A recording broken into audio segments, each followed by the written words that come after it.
The AAA gaming industry in the West certainly is going through quite the odd time. Thanks to a lowering in standards for hiring practices and the tomfoolery of ESG investment scoring, we're left with a lot of very angry and hateful individuals making games when they don't really seem to like the customer base. Across the board, all the studios we used to blindly buy from have been hijacked and recycled into vehicles of pandering instead of creativity. The initial creators that we all love, from Neverwinter Nights to Mass Effects to anything in between in the West, are all gone and replaced with something more hideous and concerning from a mental health standpoint. As a company grows and eventually opens itself up to investors who utilize ESG as a means to gauge success instead of the product itself, higher-ups chase short-term funding instead of long-term success, and people who don't even play games make choices. To get more customers, something has to be watered down to be less offensive, in turn pushing away the fan base who would have returned time and time again. Charm is lost, boxes are checked, and people blame everyone but themselves. Despite all of this, despite companies embracing these initiatives and using government bodies around the world to push for them, despite them winning and getting their soapbox that people are practically forced to hear, they're still so angry. How can Matt Henson come out with such an insincere line of thinking? He wanted to make someone mad with the game? The people who you want to make mad will not remain mad. They will move on because that is what a normal, healthy brain does. They may harbor disappointment, but if you think anyone is genuinely mad, Mr. Hanson, the only one left in anger is you.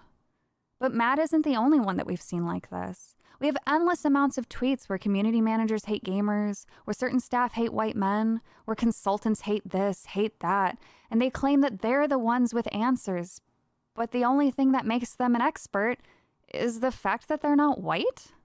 I don't understand that one.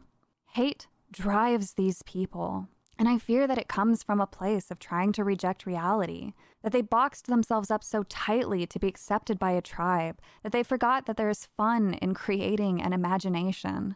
They got their jobs based on hate and needing more of something in an office instead of being hired for their talent. They sell their game based on abject, immutable traits. These are red flags not because of the concepts of diversity, but because they use this as a key selling point. Once they do that, they have to keep drawing attention to it. Dragon Age Veilguard is a perfect example of how a franchise was built on dark stories and war and pushing the idea of roleplay to now being something safe and whimsical, something easy, something that tells the player what to believe. From a company where you could make your companions so angry they try to kill you, now you can't be mean at all. Everything is in agreement. Everything is corporate sounding and robotic. But the anger continues, and it only grows. Is it the lack of success leading to more anger? Are they angry that they were fed lies and now continue to lash out?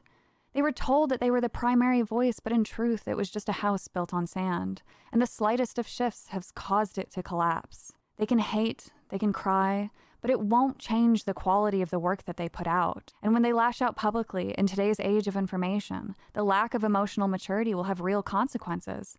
Something I don't think they've ever had to deal with. And this will only fuel more hate in them. A child can be taught not to lash out, and their good behavior would get rewarded and reared. But these people are in their 20s, 30s, and sometimes even 40s. They never had their good behavior reared.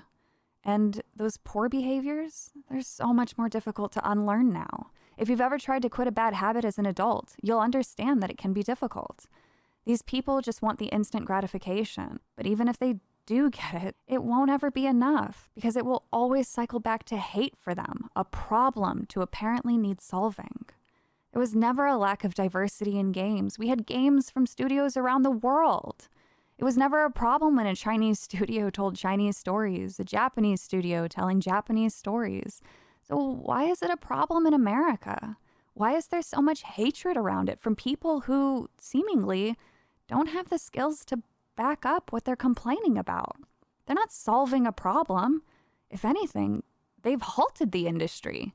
They've made it worse. If a director for Pokemon came out tomorrow saying that they built an entire system around something out of hate, despite it being one of my favorite franchises, that would be so off-putting to read. It would stop being Pokemon and instead be a vehicle of hatred. All I could think about, even if I did try to play it, would be those words of hate. Consumers don't want that. They don't want a story or feature in a game born of childish emotional lashings. It doesn't make any sense at all, especially if you're trying to be as inclusive as possible. Make what you're passionate about instead. Stop working in an industry that you hate because it will only grow that anger too. These people lash out and then play the victim. You're entitled to free speech, but it doesn't release you from the burden of consequence. But companies will bring in speakers and tell their staff your ideas deserve to be heard. You deserve to have a voice. All your complaints are valid. No, that's not how life works. Not every idea is good. Not every person has a good voice. And not every complaint is valid. If you say that you hate white men and that there's too many in an industry, first off, why is that even a problem?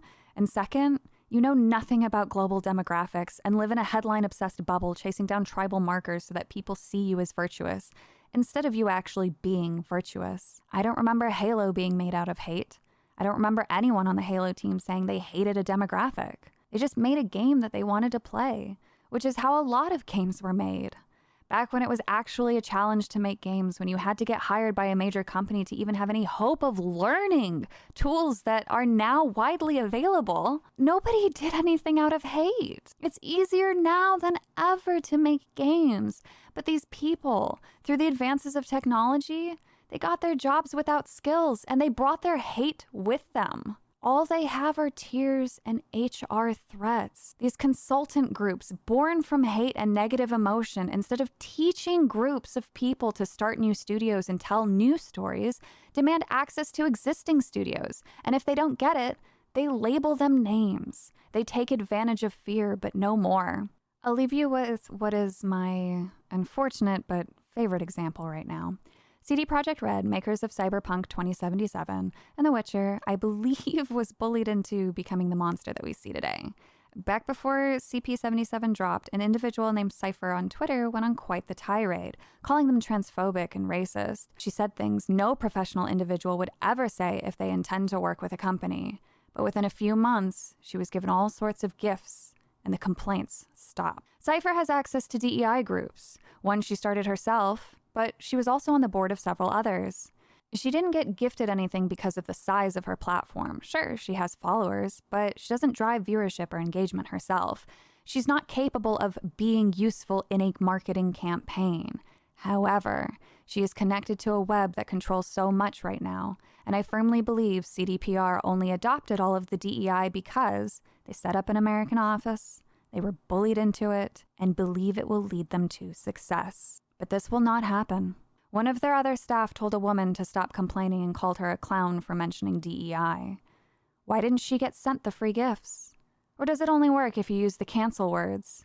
How many more people do this? How many other companies have been bullied like this? I'm thankful that the truth can come out, but we're still left with so many who get to where they are through hate. And I think that's quite sad. There's no greater joy, in my opinion, than being part of creating. Be it words or art, something physical, something digital, or if you want to get really abstract, life itself. Thank you all for your time today, and I hope you enjoyed my little ramble. I'm sorry that it was focused around hate, but in the end, love will win. I know that our recent pushback is a movement built out of love and not hate. As much as they want to cry and kick and scream about it, it won't change the fact that the average consumer is done being preached to. I'm not standing here from a moral authority. Instead, it's actually quite the opposite. I don't want to decide what should or shouldn't be allowed. I just want everyone to be able to create. And that is what the industry used to be, an open market of ideas, limitless possibilities. So it's important, now more than ever, to support the people that you love and make something yourself. Have a good day, everyone.